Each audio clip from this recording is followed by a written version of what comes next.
Hi, it's Ili here. Today I'm going to introduce you the most popular term of 2021 in China, 双减, which is referred to as double reduction policy. It's the most significant reform about education in China in recent years. So, what on earth is double reduction? The full name of the regulation is Opinions on Further Reducing of the Burden of Homework and Off-Campus Training for Compulsory Education Students, which was released by the Chinese government on July 24, 2021. Why did China enact this policy? It has something to do with the other two trendy terms in Chinese society called 内卷, which means involution or rat race, and 鸡娃, which means tiger parenting. This is the world's toughest and largest exam.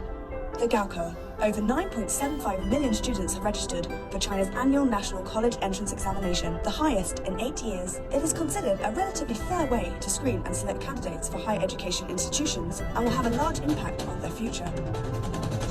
China are recovering right now after completing the strenuous Gaokao national. China has been doing a lot to improve the exams in its education system. The Gaokao seems to be the fairest way for all level students to move on. Congratulations to all the high school seniors who finished the Gaokao. You did it! Although the Gaokao is seen as China's equivalent of the US's SAT test, the two systems are quite different. Your 3-digit Gaokao score is the sole determinant to university admission in China, and it only takes place once a year. Traditional parents think which university to enter can determine the fate of their children. Therefore, the preparation for Gaokao starts as early as preschool in order to win at a starting line. The result is Chinese students are burned out as they have endless homework to do and their weekend is always occupied with various after-class trainings in private tutoring company. At the same time, after-school tutoring has been a notorious market for misleading advertising and manipulative tactics to attract anxious parents, which exacerbated the involution. In this context, the state announced a double reduction policy to improve students' mental health by reducing the burden of students, releasing the anxiety of parents, and to improve the quality of education and to reshape the order of the private education industry. So how does the double reduction policy work? What are the details involved? There are mainly two parts, in-school education and off-campus training program. For the in-school part, number 1, to limit the amount of homework assigned to students. For example, there will be no written homework for grade 1 and grade 2 students, a maximum of 60 minutes for grade 3 to grade 6 students, less than 90 minutes for middle school students.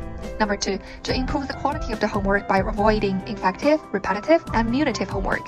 Number 3, to promote the all-round development of students. For example, to improve students' health condition by encouraging students to do more sports, to carry out a variety of club activities on science, art, or reading, and to develop students' labor skills like sewing and cooking.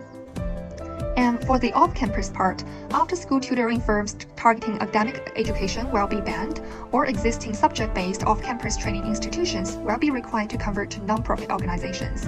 Advertisements for training institutions are banned on mainstream media platforms. So how's the ecosystem of the Chinese education under the new policy?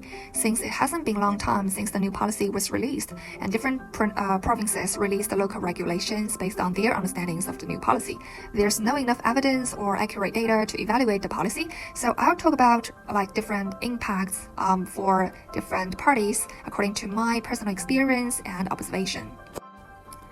So for students, some students say it saves them from heavy workload, guaranteeing adequate time for them to sleep, rest, and do sports.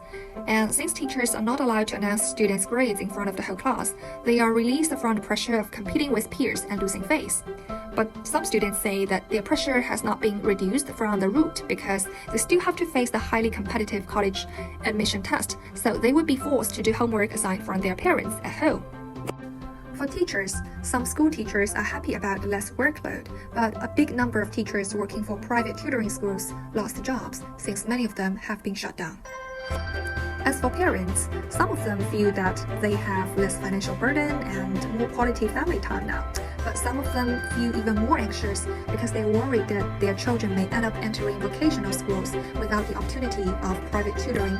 And some claim that it would exacerbate the inequality since wealthy families can afford to hire one-on-one tutor, and parents with higher education background are more capable to tutor their children, while parents from lower classes can just lie flat. Last but not the least, For tutoring companies, this policy has totally changed the ecosystem of their industry. So the values dropped to the bottom last year, and some big companies like New Oriental Education education had to shift to vocational training or non-academic training.